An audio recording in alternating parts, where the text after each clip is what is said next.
We live in a world that often presents far differently than reality. Many of us can no longer tell what's real and what's fake.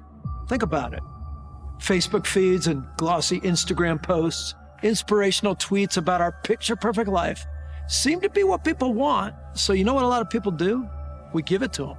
But filtered and altered and curated optics that we hope will garner the highest likability possible. We seem to have convinced ourselves that there's a level of these affirmations that'll calm our heart and satisfy our loneliness and emptiness. Okay, that's enough likes, right? Am I good now? No, that's a lie. There is no such magical level of shallow emoji hits that'll bring peace and joy, but you know what there is? There's a point at which this reckless pursuit can make matters worse. A condition that makes the cure worse than the disease, as they say. It's what I call being overliked. And to complicate matters even more, we're trying to get to this make-believe place I call Likeville through a make-believe life and manipulated optics.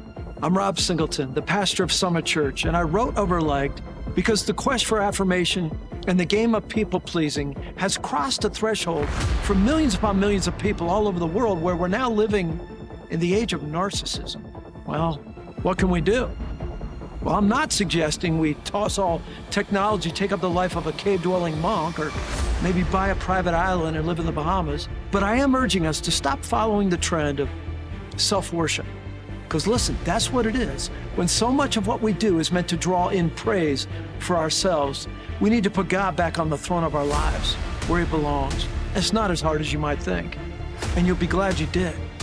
Overliked will help give you some simple and practical ways to break the stranglehold of trying to be liked through social media and false followers and fake friends, and discover real, authentic love, the love that comes from God, the love you were made for. And you know what?